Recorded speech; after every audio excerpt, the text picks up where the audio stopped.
नमस्कार, मैं हूं साक्षी मुमगाई। आप देख रहे हैं देवभूमि इनसाइडर।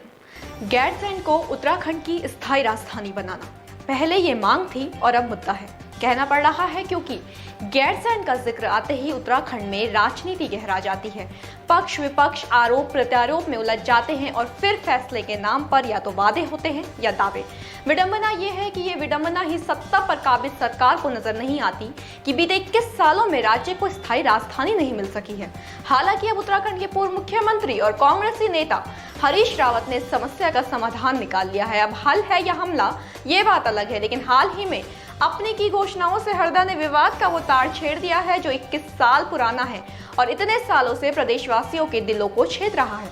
हरीश रावत ने घोषणा कर दी है कि सत्ता में आने पर कांग्रेस 2.5 साल में राजधानी को गैरसैंण शिफ्ट कर देगी। कांग्रेस महासचिव हरीश रावत कहते हैं कि हम गैरसैंण में स्थायी राजधानी के लिए सभी आधारभूत सुविधाएं जुटाएंगे और सत्ता में आने के 2-3 साल के अंदर राजधानी वहां स्थानांतरित कर देंगे। हरदा के ऐलान में आरोपों का अभाव भी नहीं था।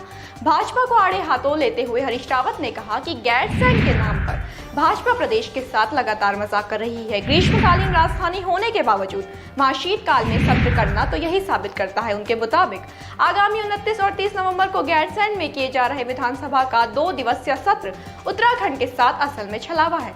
उन्होंने दोष के दायरे में भाजपा को खड़ा किया और गैरसैंण को लेकर कई सवाल पूछा कि मार्च 2020 में ग्रीष्मकालीन राजधानी बनने के बाद सीएम, मुख्य सचिव, प्रमुख सचिव, अपर सचिव ने कितने दिन गैरसैंण में रहकर काम किया।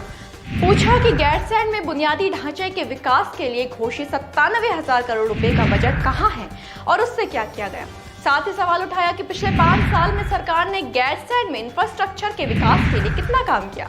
हरदा ने विपक्ष को कटघरे में खड़ा किया और कहा कि 9 माह पूर्व भाजपा के ही पूर्व मुख्यमंत्री त्रिवेंद्र रावत ने सत्र के दौरान गैरसैंण को ग्रीष्मकालीन राजधानी बनाने की घोषणा की थी, लेकिन तब से अब तक सीएम से लेकर सीएस तक और मंडलायुक्त से लेकर आयुक्त तक को तो छोड़ो, एक अदना कर्मचारी भी गैरसैंण नहीं गया।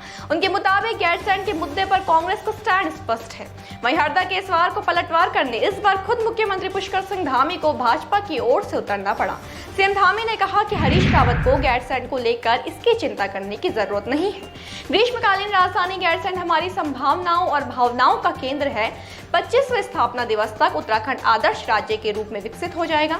गैरसैंण को ग्रीष्मकालीन राजधानी बनाया गया है, उसके विकास को लेकर सरकार प्रतिबद्ध है। इस दिशा में ठोस प्रयास भी किए जा रहे हैं, धरातल पर काम किया जा रहा है, विकास का रोड मैप तैयार किया गया है, उस पर तेजी के साथ आगे बढ़ा जा रहा है। ऐसे में कांग्रेस को गैरसैंण की चिंता करने की कोई जरूरत नहीं है। गैरसैंण को नई संभावनाओं के केंद्र के रूप में विकसित किया जा रहा है। सीएम ने कांग्रेस को निशाना बनाते हुए और पार्टी की उपलब्धियां गिनवाते हुए कहा कि कांग्रेस को जनता नकार चुकी है। कांग्रेस के पास राज्य में कोई मुद्दा ही नहीं है। बीजेपी सरकार उत्तराखंड को विकास के पैमाने पर उठा रही है। ऑल वेदर रोड विकसित की जा रही है। प्रदेश की हवाई कनेक्टिविटी बेहतर हुई है। जॉली ग्रांट एयरपोर्ट पर पहले 250 लोग आते थे, अब 1600 लोग आ पाएंगे।